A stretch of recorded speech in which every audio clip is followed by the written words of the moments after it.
নমস্কার বন্ধুরা, সবাই কেমন আছেন? আশা করছি সবাই খুব ভালো আছেন। আজকে আমি বানাবো ফুলকপি রোস্ট একদম নিরামিষ পদ্ধতিতে।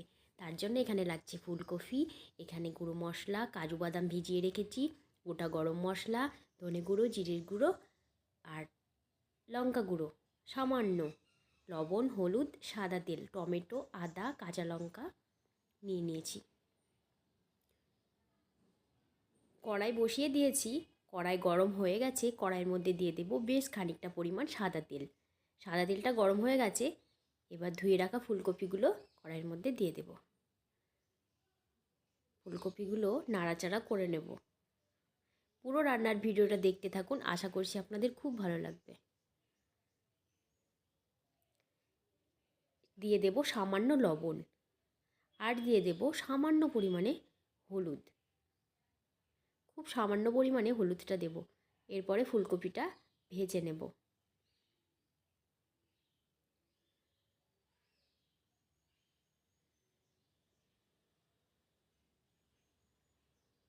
ফুলকপি ভাজা হয়ে গেছে ভালো মতো, একদম কমে গেছে। এবার ফুলকপিগুলো নামিয়ে নেব। ফুলকপিগুলো নামিয়ে নিয়েছি। ওই তেলের মধ্যে দিয়ে দেব দুটো তেজপাতা, সামান্য গোটা গরম মশলা, দারচিনি, এলাচি আর লবঙ্গ। পরে মশলাটা 2 মিনিট নেড়ে নেব। এরপর এর মধ্যে দিয়ে দেব আদা, কাঁচা লঙ্কা আর টমেটো বেটে নিয়েছি, সেই বাটাটা দিয়ে দেব। বাটাটা দেওয়ার পর নাড়াচাড়া করে নেব।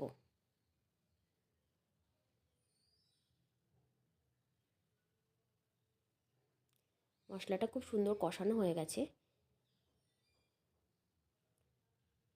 এরপর ওর মধ্যে দিয়ে দেব ধনে গুঁড়ো, জিরের গুঁড়ো, সামান্য লঙ্কা গুঁড়ো আর গরম মশলার গুঁড়ো। জলে গুলে রেখেছিলাম, সেটা দিয়ে দিলাম। আবারও একটু কষিয়ে নেব।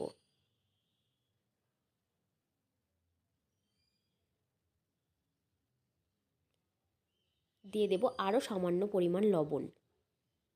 লবণটা অল্প দিলাম, আগের থেকে দেওয়া ছিল। ফুলকপি ভাজার সময়তেও লবণ দিয়েছিলাম, ওই জন্য একটু সামান্য কম দিলাম। এদিকে মশলা কষানো প্রায় শেষের দিকে, মশলাটা খুব সুন্দর কষানো হয়ে গেছে। এরপরে আমি এর মধ্যে দিয়ে দেব কাজু বাদাম বাটাটা। কাজু বাদাম বাটাটা দেওয়ার পর আবারও নাড়াচাড়া করে নেব। এবার নাড়াচাড়া করতেই থাকতে হবে, নাহলে নিচে লেগে যাবে। এই রান্নাটা রুটি বা পরোটা খুব ভালো লাগবে, রুটি বা পরোটার সাথে, আর ভাতের সাথে তো ভালো লাগবেই। এরপর এর মধ্যে আমি দিয়ে দেব সামান্য পরিমাণে চিনি। আবারও নাড়াচাড়া করে নেব।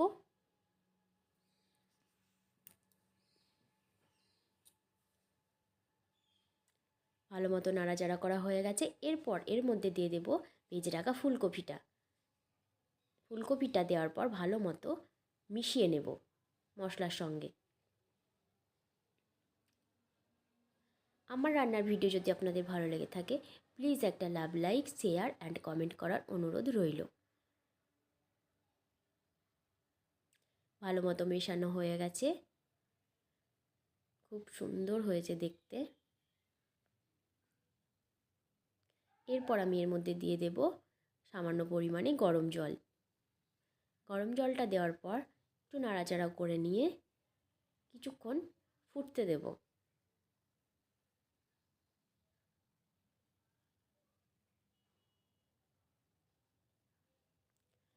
ফুটে গেছে ভালো মতো। এরপর সব শেষে দিয়ে দেব সামান্য পরিমাণে ঘি। ঘিটা দেওয়ার পর একটু নাড়াচাড়া করে নেব। এরপর দিয়ে দেব গরম মশলার গুঁড়ো, খুব সামান্য। একটু নেড়ে চেড়ে নেব। নেড়ে চেড়ে নেওয়া হয়ে গেছে। এরপর গ্যাস অফ করে দেব। রেডি আমার ফুলকপি রোস্ট নিরামিষ পদ্ধতিতে। অবশ্যই বাড়িতে একবার বানিয়ে দেখবেন।